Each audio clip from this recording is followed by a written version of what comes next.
Fala galera, beleza? Professor Matheus Gomes na área. E hoje a gente vai ver um pouquinho, a gente vai entrar no nosso módulo 3, tá? Página 4. E a parte de expressões algébricas, beleza? Como é que foi a férias de vocês? Foi de boa? Deu para descansar? Foi tudo tranquilo? Deu para jogar muito? Os meninos aí que gostam de jogar? Então, no dia da nossa live a gente troca bate um papo, né, melhor sobre as férias, a gente troca uma ideia sobre as férias. Mas hoje aqui na aula gravada não tem como a gente bater papo, então vamos para conteúdo. Então a gente começa esse bimestre com esse conteúdo, tá, que é muito importante, onde vocês vão começar a ver expressões algébricas, tá? Entender isso daí, que daqui para frente praticamente todos os exercícios vão envolver expressões algébricas e é muito importante. Então vamos lá, expressões algébricas. As expressões em que aparecem letras no lugar de números são chamadas de expressões algébricas. Nelas, as letras são chamadas de variáveis, tá? Então é o seguinte, ó, gente, deixa eu pegar aqui a caneta, uma corzinha bacana. Ó, um exemplo de expressão algébrica é esse aqui, ó, 7x, um exemplo simples. Quem quiser acompanhar no livro, tá, gente? Está na página 4. Então, ó, 7x, tá? Então, ele fala o quê? Que o x aqui, ó, é chamado de variável. Por que variável? Porque pode ser qualquer valor. Ele varia. O 7 não, o 7 é fixo, sempre vai ser 7, tá? Essa aqui é a nossa constante. E o x, no caso, a parte que é a letra, aqui, ó, é a nossa variável. Então, por exemplo, vamos supor assim, ó, que ele te dá essa expressão, 7x, e fala assim, ó, considere x igual a 3. Então, o valor dessa expressão aqui, quando você substituir aqui no lugar do x, você colocar 3, vai ficar o quê? Vai ficar 7 vezes 3. Isso aqui dá 21. Beleza? E se ele falar assim, ó, depois coloque x igual a 2, vai ficar 7 vezes 2, que dá 14. Então, essa parte aqui ela é variável, por isso que chama de variável. E notem, gente, que numa expressão algébrica, a gente não tem assim, ó, 7 vezes x. É isso aqui, mas a gente escreve 7x, beleza? E se fosse y, também é a mesma coisa, 7y. Tá? A gente não tem necessidade de colocar o sinal de vezes, mas a gente tem que saber, quando a gente pegar uma expressão assim, que está multiplicando, beleza? Quando a gente tem número e letra juntos, significa que eles estão multiplicando um ao outro, tá? Um outro exemplo, ó, a mais 1. Ó, o a, nossa parte variável, que é a letra, né? E o 1 é o constante, que não muda. Então, vamos supor que a gente dá essa expressão e fala assim, ó, considere a igual a 3. Então, vai ficar assim, ó, 3 mais 1, que dá 4. Beleza? Considere a igual a 2, vai ficar 2 mais 1, que é igual a 3. Show? Um outro exemplo. 9 menos 3 sobre 4y. Isso aqui também é uma expressão algébrica, ou a letra aqui, ó. Então vai ficar assim, ó. Vamos supor que ele fale assim pra gente, ó. Então notem aqui que o 3 quartos, ó, 3 quartos está multiplicando o y. Beleza? Não tem o sinal de multiplicação, mas você tem que entender que está multiplicando. Quando eles estão juntinhos assim, ó, sem nenhum sinal entre eles, eles estão multiplicando.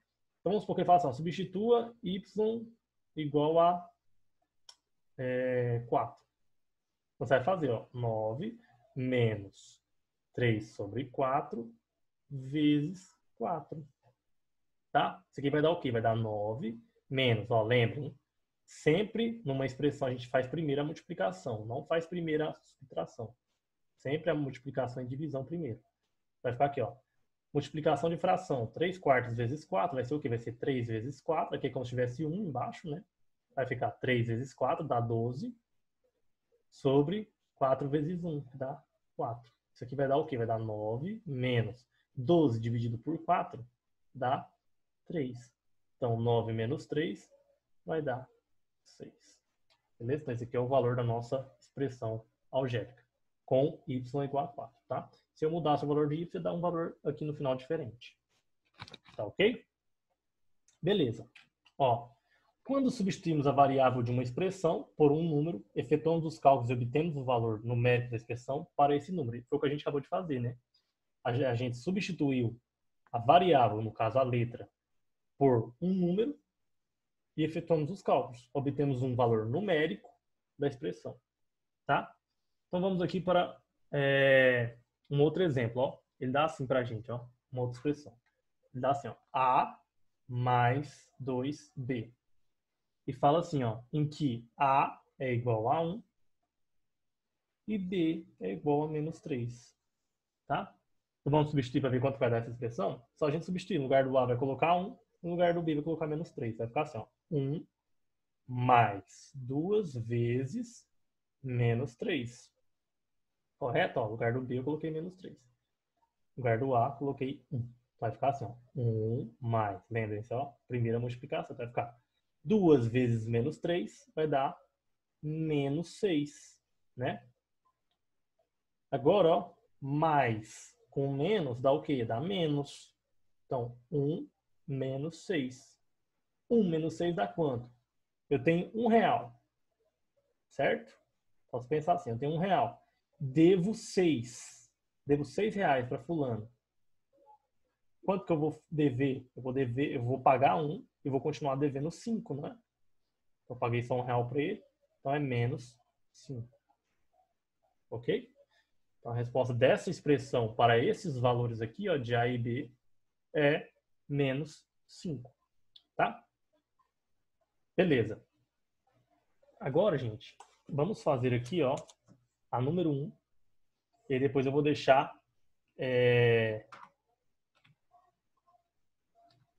a número 2 para vocês fazerem aí, beleza? Deixa eu criar aqui um novo slide. E vamos fazer aí, ó, a número 1 da página 5 do módulo 3, tá? Vamos fazer aí, número 1. Deixa eu pôr aqui. 1, letra A. Então, na 1, letra A, ele fala assim, ó.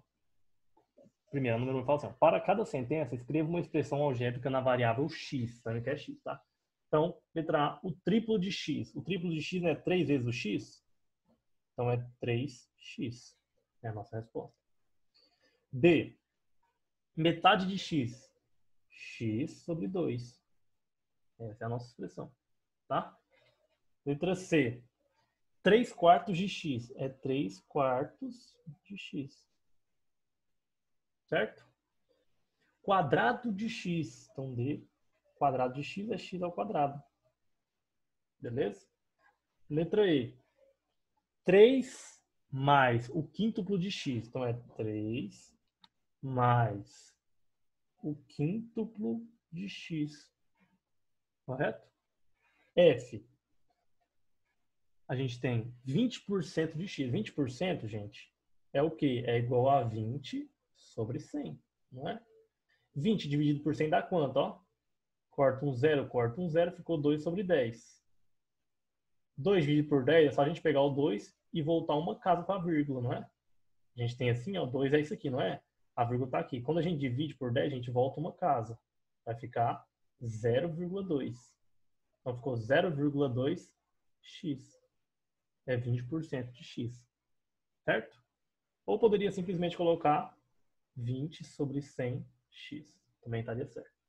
Tá? 20% de x. G. 6 menos o cubo de x. Então é 6 menos o cubo de x. E H. Adição da sétima parte de x com o quádruplo de x. Sétima parte de x é 1 sobre 7 de x, né? Ele fala o que mais? Adição, né? Então, mais o quádruplo, então é 4 vezes o x. Então, é isso aqui. Beleza? Então é isso, gente. Essa aí foi a nossa aula inicial. Espero que tenham gostado. Eu vou deixar para vocês o exercício número 2, tá? Tentem fazer o número 2 dessa mesma página. Então, aqui, ó. Tarefa. Não deixem de fazer, viu, gente? Mandem lá no Google Classroom. Tarefa. Página 5 do módulo 3, número 2. Beleza? Mandem a foto lá. Fechou? Então é isso, galera. Espero que tenham gostado. E até a próxima aula, até a nossa próxima aula ou live, né? Valeu, até mais.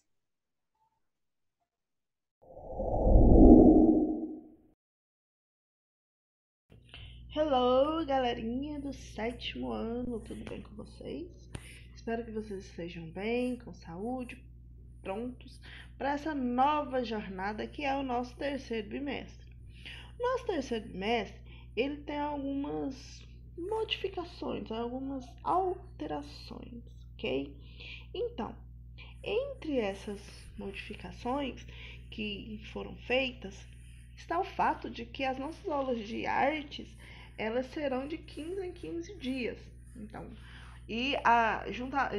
as nossas aulas de OPE também.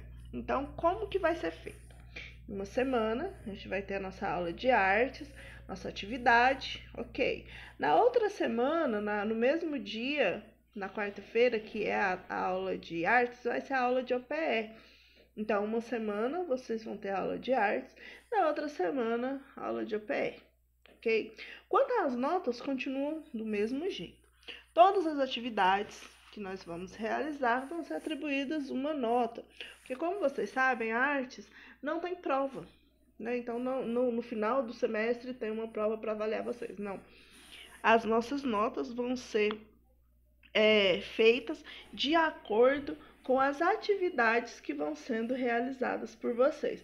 Então eu peço, por favor, não deixem de fazer as suas atividades, porque o único meio de avaliação que nós vamos ter são as nossas atividades, tanto de artes quanto de OPE, ok?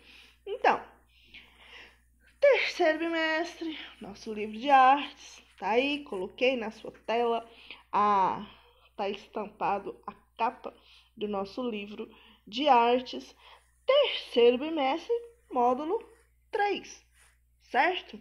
Então, nós vamos ver no nosso terceiro bimestre sobre 2 temas: missão artística francesa e artistas e artífices. Nós vamos falar um pouquinho sobre os artífices nesse vídeo, certo?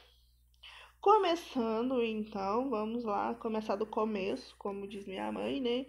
No capítulo 5, que é vamos entender um pouquinho o que foi a missão artística francesa e por que ela foi tão importante para o Brasil, certo? Então, o nosso módulo começa lá na página 5, ou no capítulo 5, na página 57, ok? Qualquer dúvida vocês podem retornar ao livro a partir da página 57. Bora lá. Então, a família real, ela veio ao Brasil em 1808. Não só a família real, como toda a corte portuguesa. Elas saíram de Portugal e vieram para o Brasil. Com isso, houve várias transformações, não só na área política e econômica do Brasil, mas as artes dentro do Brasil sofreram várias modificações. A arte no Brasil ela seguiu um novo caminho a partir do momento em que a família real se transfere de Portugal para o Brasil. Não só a arte, como a questão intelectual do Brasil, são várias mudanças que ocorrem no Brasil com a vinda da família real. E a gente vai falar um pouquinho o que trouxe aí de inovação no mundo das artes, certo? Em 1816, veio ao Brasil um grupo de artistas franceses. Por quê? Os franceses eles estavam enfrentando alguns problemas políticos, porque o Napoleão Bonaparte, que não era rei, ele era o general da França, ele tinha sofrido uma queda.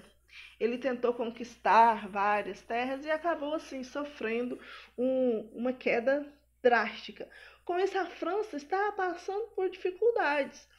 E se a França, politicamente, economicamente, socialmente, estava passando por mudanças, e algumas delas não tão boas assim, alguns artistas eles resolveram sair da França. E eles saem da França e se dirigem para o Brasil.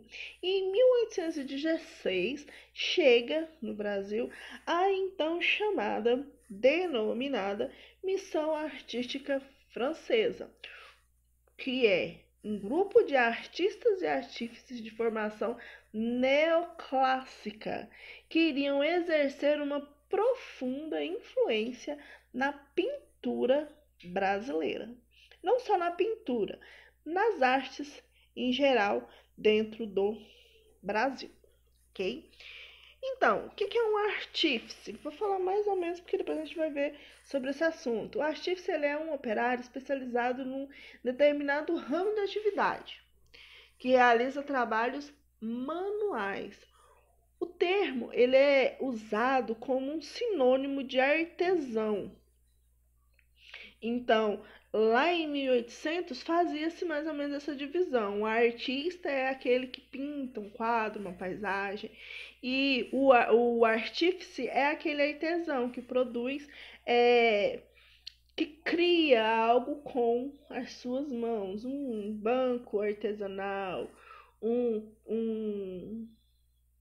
cobertor feito de maneira artesanal, são trabalhos manuais que um artista produz. Então, no contexto brasileiro, essa questão da arte, ela vive um momento singular, um momento único, porque pela primeira vez chega no Brasil um movimento sem nenhuma defasagem do que estava acontecendo na Europa.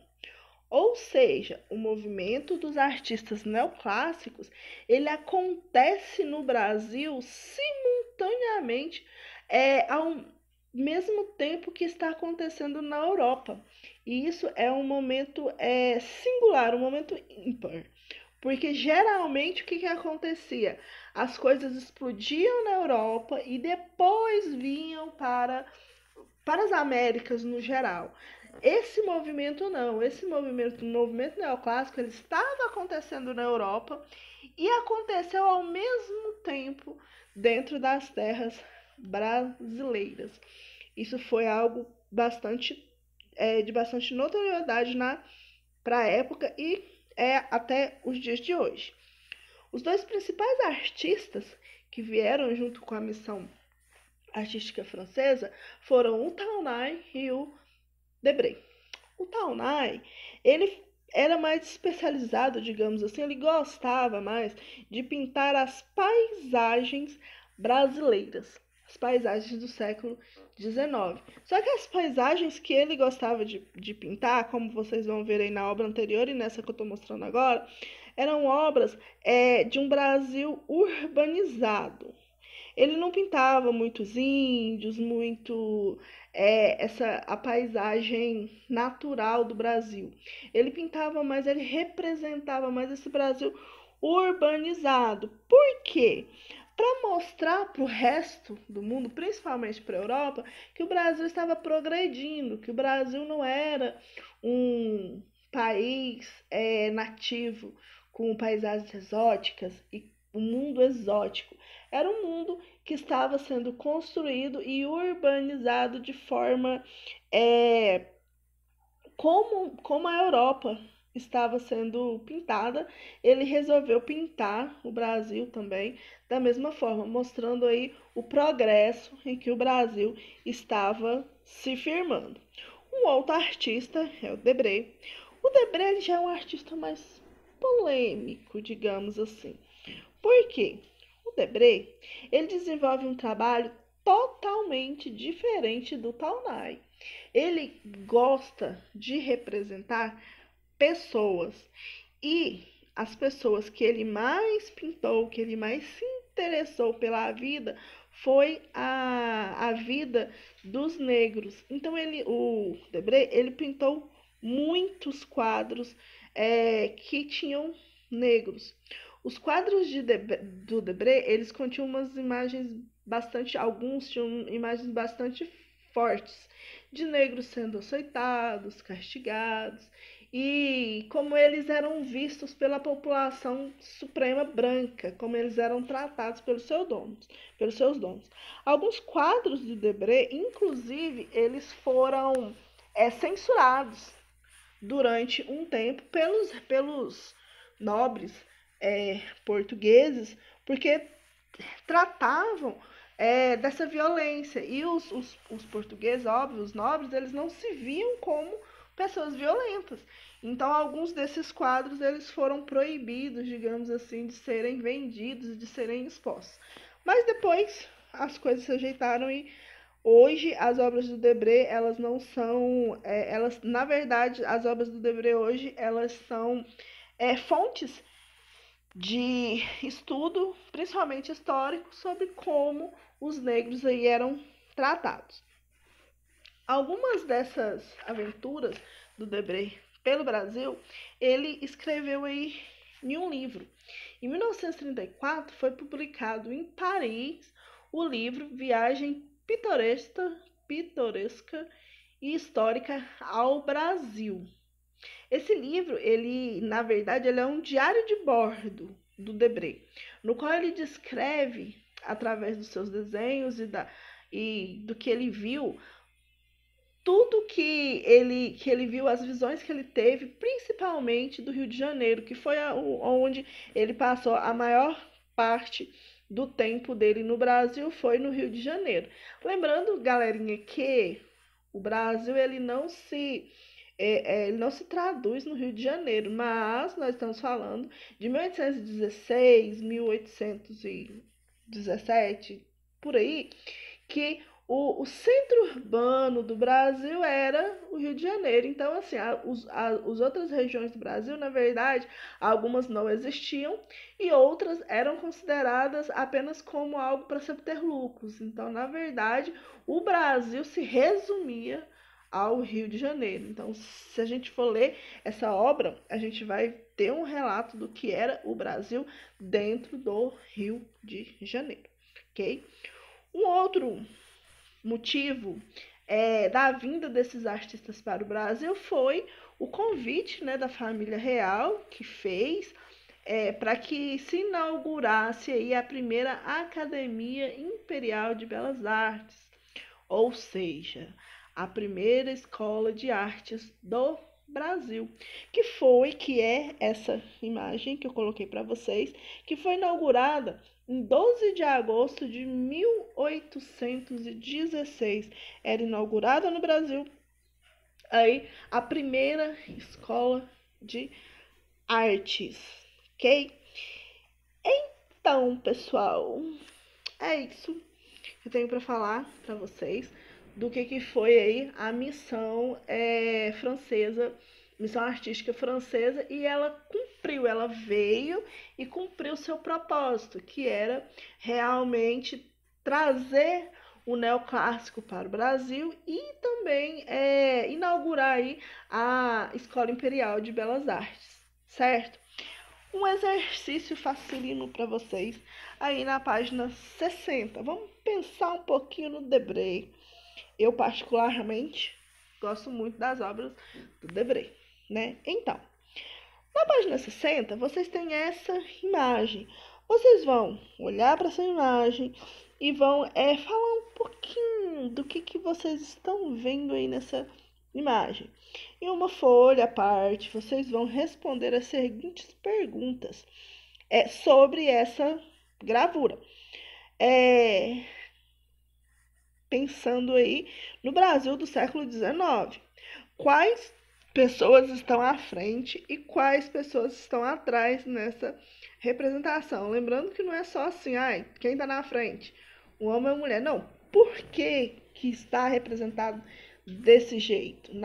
Para você, por que ele quis pintar? Por que ele pintou a obra, essa gravura dessa maneira? Por que essas pessoas aí estão na frente e por que essas pessoas estão no final da fila? O que isso quer dizer? Ok? Então, número 2. O que essa ordem pode nos transmitir em relação à sociedade daquela época? nós estamos falando não é dos dias de hoje, nós estamos falando do Brasil do século XIX. Por que ele pintou desse jeito? Essas duas aqui, vocês podem, se vocês preferirem, podem responder tudo em uma questão só, fazer uma questão só que respondam a essas duas questões, tá ok? Então, vocês vão analisar as questões, analisar a figura, responder as questões, tirar uma fotinha e ir lá no nosso já conhecido Classroom. Vocês vão entrar no Classroom, lá na salinha de vocês, 7º ano do Colégio Atléticos, vai ter um tópico, Artes, 3º bimestre. Dentro desse tópico, você vai colocar aí, vai tirar uma foto do que você escreveu e colocar dentro desse tópico, Missão Artística Francesa. Galera, não coloquem no mural, não coloquem em qualquer lugar, coloquem aí dentro. Por quê? É através dessa atividade que eu vou atribuir a nota de vocês. Se vocês colocarem no mural, eu não vou ver. Se vocês colocarem lá no tópico de história, eu também não vou ver. Então, coloca no lugar certinho, garanta a sua nota, para você ficar tranquilinho, tá ok? Então, galera, é isso que eu tenho para falar para vocês do que foi aí essa missão artística francesa. Espero que vocês tenham entendido, tem muito a ver com história, né? Esse tópico aqui dentro de artes, mas artes e histórias, elas conversam muito, né? Então, assim, vocês vão ver aí, vai fazer uma viagem legal aí dessa história do Brasil e a história das artes dentro do Brasil. Então, galera, é isso. Beijos para vocês e até a próxima. Qualquer coisa, podem me perguntar, podem me procurar, tá ok? Beijinhos para vocês e até a próxima. Tchau, tchau.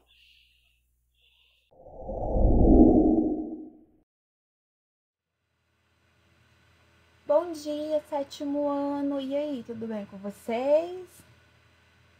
Como foram as férias? Tudo tranquilo? Conseguiram descansar?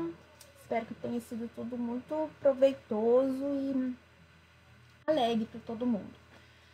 Hoje nós iniciamos aí o nosso 3º bimestre de forma remota, né, de forma virtual. E espero que seja um bimestre cheio de aprendizado, cheio de conquistas, né, regadas aí a muito esforço, com muito carinho e, acima de tudo, com muito respeito entre todos. E compromisso também, né? Hoje nós começamos, como eu disse, né, um novo ciclo e nesse novo ciclo inicia-se aí a utilização do módulo 3, do livro 3 de vocês, tá bom? Então nós já começaremos aí já a utilizá-lo, tá? Nessa primeira aula, com esse conteúdo aí, que é o diálogo com o leitor. Então nós começaremos aí a falar sobre isso, né? Que é isso, né? Como que funciona esse diálogo aí com o leitor. E daremos seguimento aí nas explicações aí dos exercícios, tá? Então eu vou pedir para vocês abrirem aí o livro de vocês na página 16 e 17. Se você não tiver o livro ainda, né? Ah, professora, eu ainda não peguei o livro. Não tem problema, você pode acompanhar, né, a explicação aqui pelo livro, que eu vou, né, eu sempre abro o livro aqui para vocês. Então não tem desculpa, eu ouvi algumas desculpas aí no bimestre passado que estava no início, né, que estava sem o livro, que não tinha feito, que não tinha acompanhado, mas não é justificativa, porque eu sempre mostro, sempre abro o livro aqui para vocês, tá? Então, diálogo com o leitor. Então, primeiro, vamos entender aí o que é esse diálogo.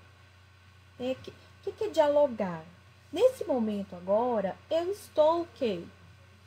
Estabelecendo um diálogo. Só que é um diálogo só de uma mão, porque eu estou falando, né? Eu não consigo, né? Eu não tenho a disponibilidade de vocês para ouvir, né, o diálogo que vocês me responderiam, por exemplo, de alguma afirmação, de alguma pergunta que eu tenha feito aqui.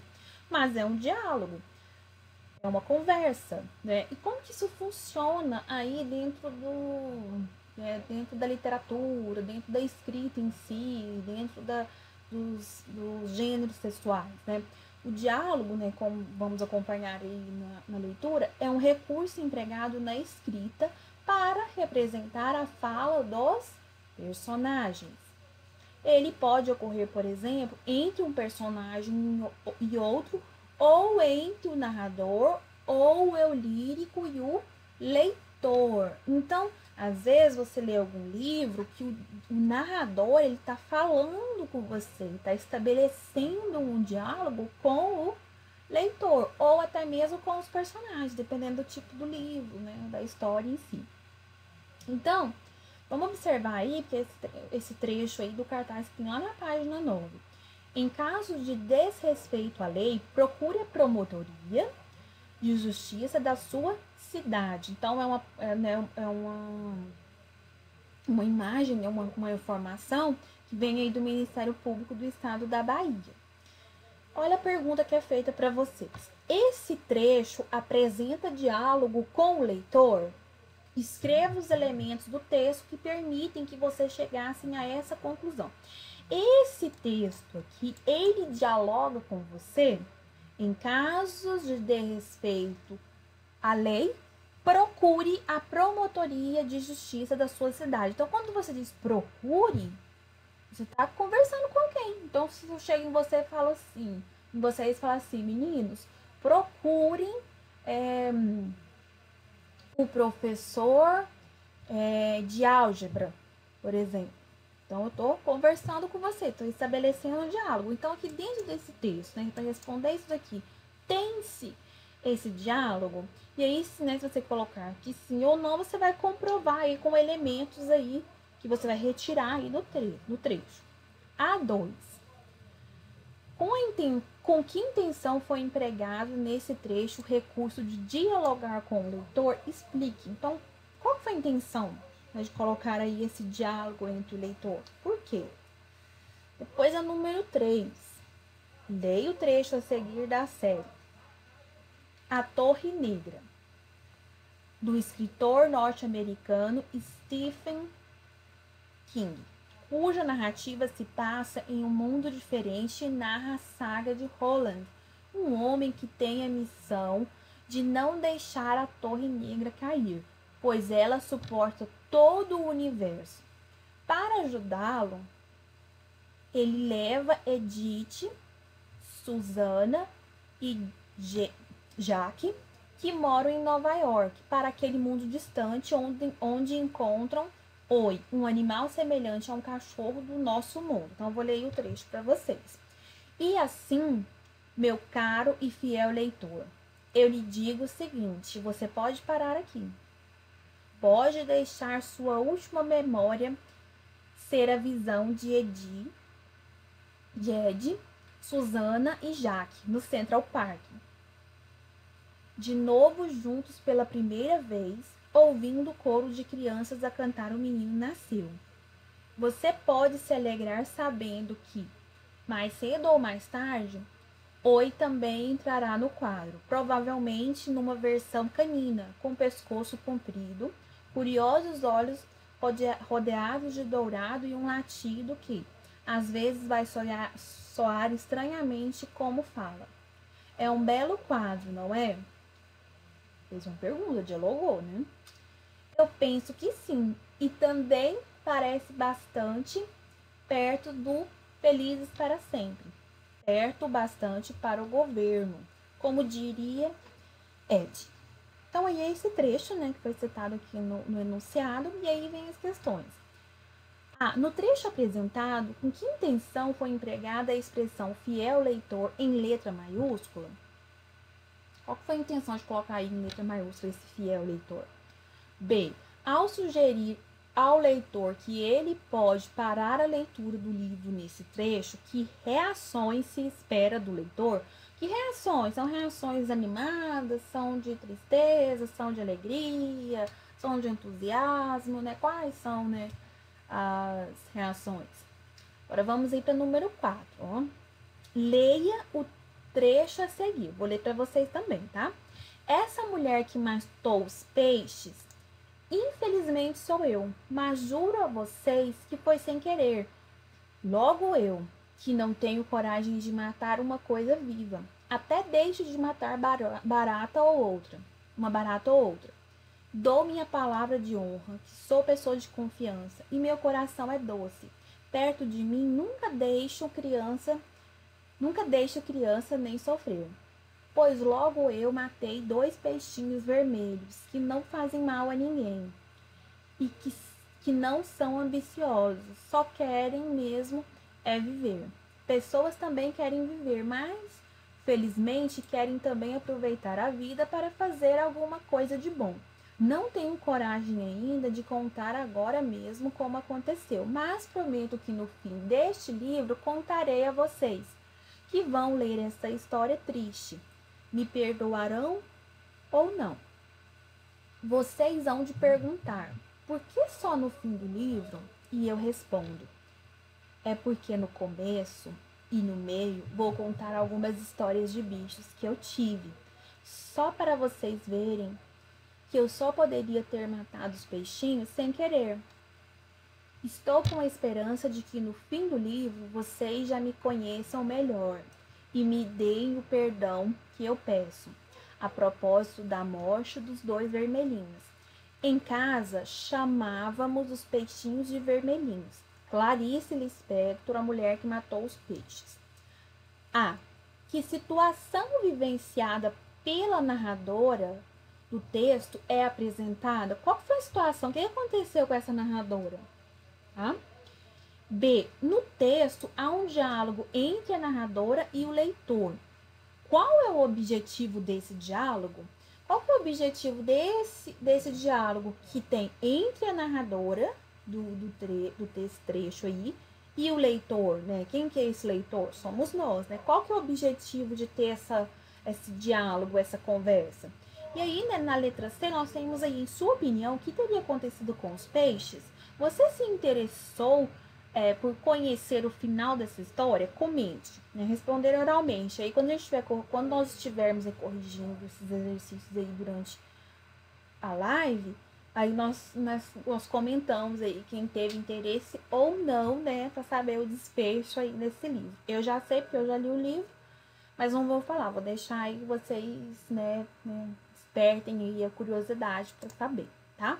Meninos, então essa foi a nossa aula de hoje de redação. Qualquer dúvida eu estou à disposição, tanto no Classroom quanto pelo meu WhatsApp.